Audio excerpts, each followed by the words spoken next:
Hello dear students, welcome back to my channel edu colours.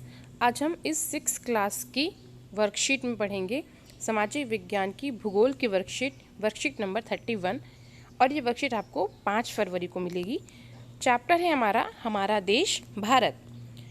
ये आपकी geography का 7वां chapter है। यहाँ पर हमारी जो वर्कशीट है इसमें आज हमें पड़ोसी देश के बारे में पढ़ना है। जो भारत के पड़ोसी देश हैं उनके बारे में हम चर्चा करेंगे। तो बच्चों चलिए वर्कशीट शुरू करते हैं। उससे पहले आप सब मेरे चैनल एडू कलर्स को ज़रूर सब्सक्राइब करें। जो बच्चे नए हैं इस चैनल पे वो मेरे चैनल को सब्सक्राइब करें और मेरी वीडियो को लाइक और शेयर ज़रूर करें।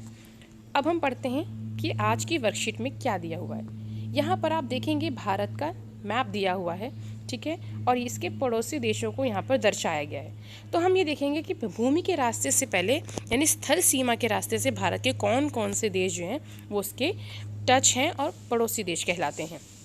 तो सबसे पहले हम अगर मैप में देखें तो हम यहाँ देखेंगे ये है चीन, जो भारत का स्थलीय भूभाग से यानी कि ज़मीन के रास्ते से जुड़ा हुआ पड़ोसी देश है।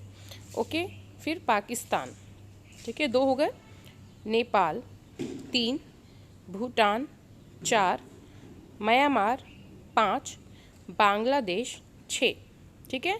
ये 6 देश आपने जो है वो देख लिए हैं। और इधर आप थोड़ा सा ऊपर की तरफ आएंगे तो यहाँ पर आपको अफ़गानिस्तान भी टच यहाँ से थोड़ा सा दिखेगा।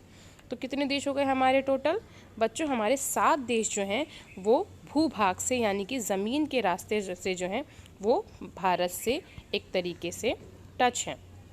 तो ये 7 जो देश हैं ये ज़मीन के रास्ते से भारत से टच हैं। इसके अलावा 2 देश ऐसे हैं जो कि पानी के रास्ते से भारत से टच हैं, उनकी समुद्री सीमा मिलती है। एक तो हो गया श्रीलंका, दूसरा है मालदीव। ओके, श्रीलंका एंड मालदीव ये दोनों पानी के रास्ते यानी कि समुद्र के रास्ते से भारत से जुड़े हुए हैं। ओके बच्चों, अब यहाँ पर आप देखेंगे तो आप ये देखेंगे कि श्रीलंका और भारत जो है वो किन प्रकार से एक दूसरे से कनेक्ट है।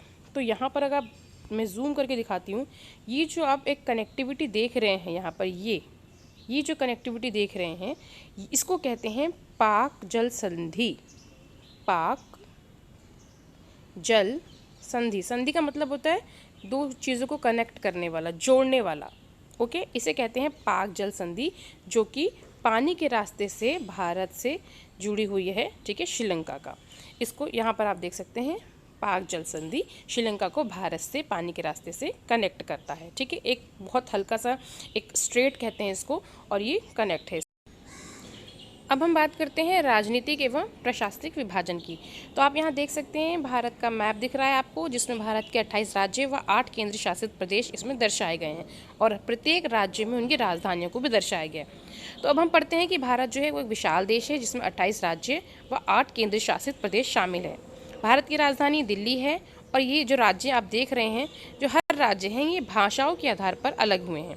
इनमें से राज्यों में अगर आप देखेंगे तो जो राजस्थान है वो सबसे बड़ा, यानी कि जो ये वाला हिस्सा आप देख रहे हैं ये राजस्थान भारत का क्षेत्रफल की दृष्टि से सबसे बड़ा राज्य है।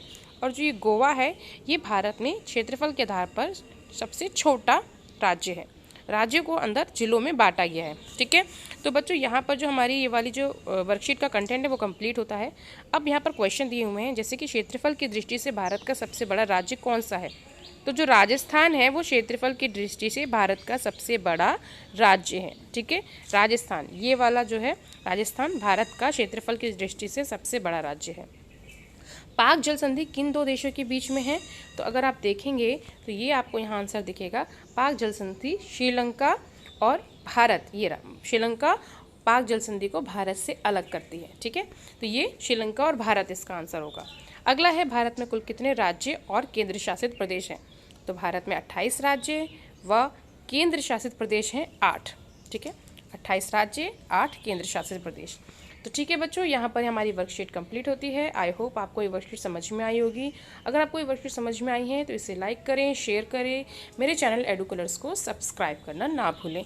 वीडियो देखने के लिए थैंक यू सो मच।